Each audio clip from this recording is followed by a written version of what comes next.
बिस्मिल्लाहिर्रहमानिर्रहीम। अल्लाह के नाम के साथ वीडियो का आगाज़ करती हूँ। अस्सलामुअलैकुम।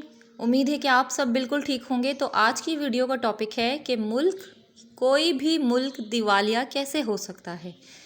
तो नाजरीन, किसी मुल्क के दिवालिया होने के बारे में माहिरीन मईशत का कहना है कि एक मुल्क जब अपने बैरूनी कर्ज़े की किस्तें और इस पर सूद की अदायगी से कासिर हो तो इस मुल्क को दिवालिया करार दे दिया जाता है। कराची में institute of business administration IBA में मईशत के प्रोफेसर साइम अली ने BBC उर्दू को इस सिलसिले में बताया कि तकनीकी तौर पर कोई मुल्क इस वक्त दिवालिया करार दिया जाता है जब वो बैरूनी कर्ज़ों को अदा करने के लिए बैनुल-अक़वामी मुआहदों पर अमल दरामद करने में नाकाम हो जाए। उन्होंने बताया कि इसकी एक मिसाल लातीनी अमरीकी मुल्क अर्जेंटाइन की है, जो गुज़िश्ता 10 सालों में 2 बार दिवालिया हो चुका है। पाकिस्तान के साबिक वज़ीर ख़ज़ाना डॉक्टर हफीज़ पाशा ने मुल्क पर दाखिली कर्ज़ों के बोझ को भी दिवालिया होने की एक वजह करार दिया है।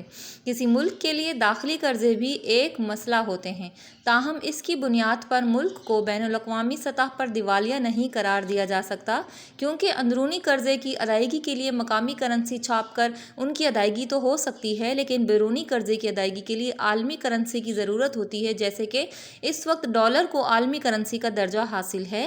इसी तरह Pakistan institute of development economics के साबिक vice chancellor doctor Amjad Rashid ने भी बैरूनी तौर पर कर्ज़ों की किस्त और इन पर सूद की अदायगी की नाकामी की सूरत में किसी मुल्क के दिवालिया करार दिए जाने की वजह कहा है।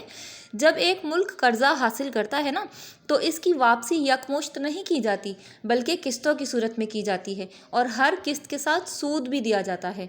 उन्होंने बताया कि एक मुल्क इस कर्जे की वापसी के लिए आलमी मालियाती इदारों और दूसरे ममालिक के साथ मुआहिदा करता है कि कर्ज़ा और उस पर सूद की अदायगी एक ख़ास वक्त और मुद्दत में की जाएगी। ताहम जब कोई मुल्क इस सिलसिले में कर्ज़े की किस्त और उस पर सूद की अदायगी में नाकाम हो जाए तो ये मुल्क दिवालिया हो जाता है।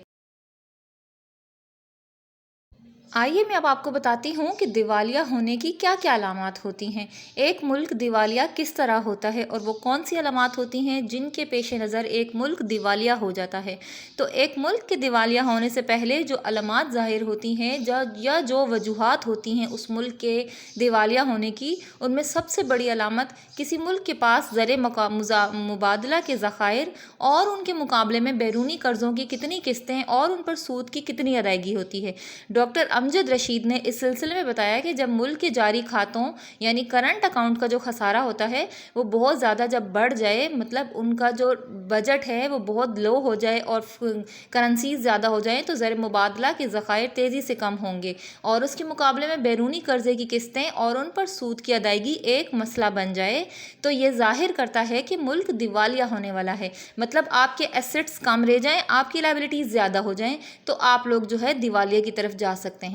उन्होंने कहा कि जारी खातों का खसारा इसलिए बढ़ता है कि मुल्क में दरामदात ज़्यादा होती हैं और मुल्क में उसके मुकाबले में बरामदात की रफ्तार नहीं ज़्यादा होती। दरामदात पर बैरून मुल्क जाने वाले डॉलर बरामदात की सूरत में वापस आएँ और उसका दबाव ज़र मुबादला के ज़खायर पर पड़ता है, क्योंकि वहाँ से दरामदात के लिए अदायगी करनी पड़ती है। इस अदायगी की वजह से बैरूनी कर्ज़े की किस्त और उस पर सूद की वापसी मुश्किल हो जाती है, क्योंकि बैरूनी कर्ज़े की अदायगी भी डॉलर में करनी होती है।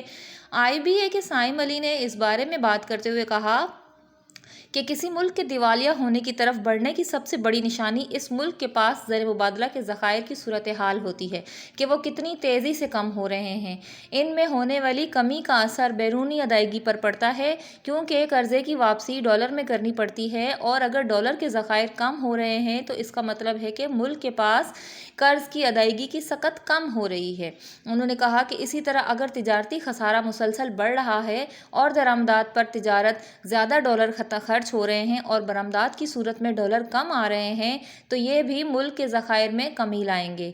डॉक्टर अमजद राशिद ने बताया कि जब कोई मुल्क दिवालिया होने के करीब होता है तो इसकी जानिब से बैनुल-अक़वामी मार्केट में कर्ज़े लेने के लिए जारी किए जाने वाले बॉन्ड्स भी ज़्यादा शरह सूद पर लिए जाते हैं, यानी मुल्क को इन बॉन्ड्स में इन्वेस्ट करने वालों को ज़्यादा मुनाफा देना पड़ता है और बैनुल-अक़वामी क्रेडिट रेटिंग एजेंसियों की जानिब से इस मुल्क की रेटिंग कम कर दी जाती है। तो जी व्यूअर्स, उम्मीद है आपको आज की वीडियो समझ आ गई होगी कि एक मुल्क किस तरह दिवालिया होता है। मिलती हूँ नेक्स्ट वीडियो में। अल्लाह हाफिज़।